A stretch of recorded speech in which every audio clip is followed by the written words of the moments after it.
ano po ba ang inyong nais na mangyari?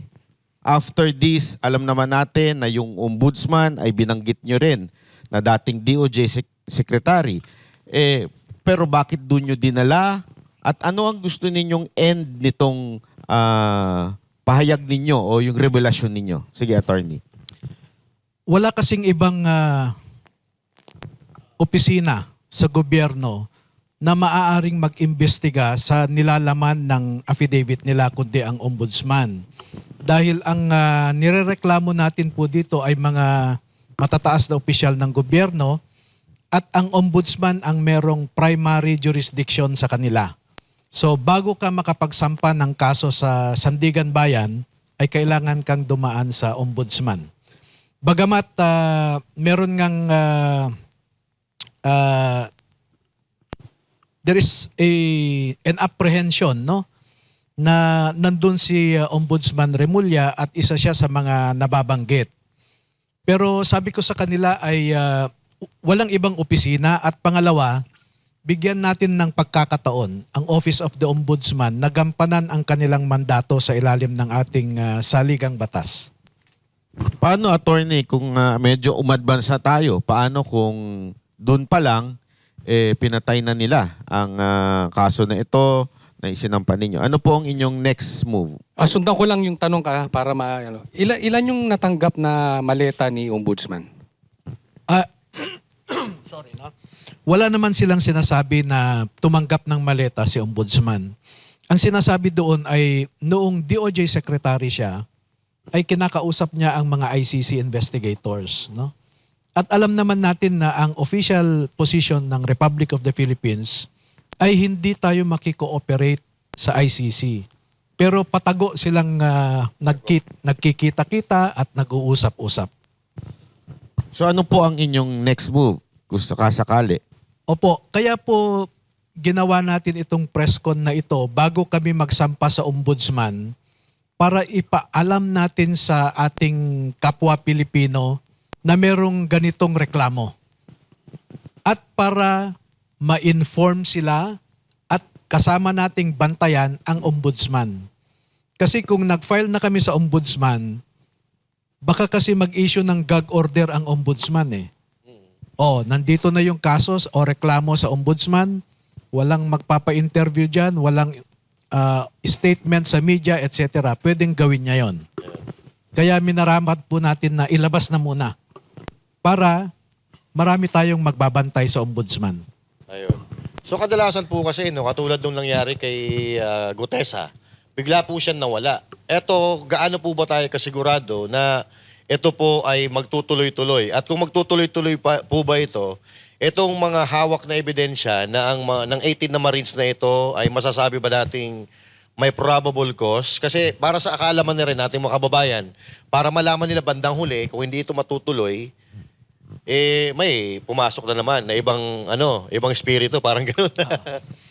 Pagka babasahin po natin yung kanilang sinumpaang salaysay, ay meron tayong tinatawag na ultimate facts lamang ang sinabi natin dyan, no?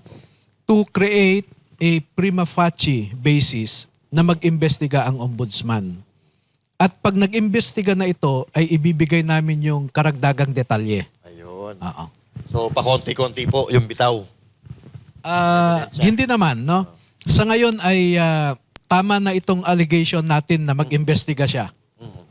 Pagka nag-imbestiga siya, ay doon na natin ibibigay yung detalye ng mga bawat alegasyon doon. Okay. Halimbawa ay sinabi lang natin diyan na ang mga mambabatas na ito ay nakatanggap ng pera. So pagdating ng investigasyon, kung sino ang nag-deliver o nakakita, sila po yung magsasabi na kami ang nag-deliver dito sa particular na mambabatas o opisyal na ito. Ayun. Okay. Paano ba nabuo ito, attorney? Itong 18 na ito. Anong motivation nila? Kasi nung una, si Orly Gutesa, di ba? Tapos biglang lumitaw itong 18, tapos kayo na yung nakatayo. Kasi sa pagkakaalam ko, si Orly Gutesa, lumapit siya kay dating Congressman Mike Defensor, tapos ni-refer ni Mike Defensor kay Senator Marcoleta. So, paano nangyari at bakit ikaw, yung tumindig para maging boses na itong 18 matatapang magigiting ng mga Marines? Oo. Isa rin ako sa mga milyon-milyong Pilipino na nanood sa Senate Blue Ribbon Committee. At nakita ko kung paano trinato si Gutesa, no? He was unfairly treated at ang masama, pinalabas pa siyang nagsisinungaling. Yun po ang dahilan bakit ko hinanap ang mga kasamahan ni Gutesa. Oo. So hinanap nyo po sila. Oo. Meron akong kaibigan na dati nilang katrabaho din at kinausap ko kung maaari kong kausapin yung iba pa niyang mga kasamahan. No? So, mula 4, naging 10, naging 20, at naging 30 yung aking kinakausap. Tumigil na ako kasi marami na masyado yung 30. Pero may mga rason yung iba kaya hindi ko muna pinasama. Ang rason dyan ay subukan natin itong 20 muna, sabi ko. Kasi baka hindi naman necessary na i-expose ko pa sa danger yung iba. Pero dito sa 20, 2 ang hindi nakapirma dahil yung isa ay nasa ospital, nagbabantay sa asawa niyang may sakit. Yung isa naman, meron siyang asawa na nagtatrabaho sa gobyerno at ang iniisip niya ay baka maapektuhan yung trabaho ng kanyang asawa. So sabi ko, okay lang. Kaya itong 18 ang lumabas muna. Kaya ng attorney, isa sa mga kinakawori, tanong din ng mga nasa social media, dahil nga doon sa nangyari kay Gutesa ng pabalita na siya ay umurong, nagtatanong tuloy ang mga taong bayan, baka naman nagsalita itong mga ito, pagkatapos nilang magsalita, bigla din silang uurong, parang mas lalo tuloy lumalabo ang mga sitwasyon. Ano masasabi niyo dito? Sa tingin niyo ba paninindigan nila ito hanggang dulo? Palagay ko po dahil ang isang mabigat na rason kung bakit sila lumabas ay para suportahan yung sinasabi ni Gutesa. Oo. Kasi sa kanila walang iwanan eh. Yes po. Oo. Kaya naniniwala ako na hindi aatras o magbabago itong 18.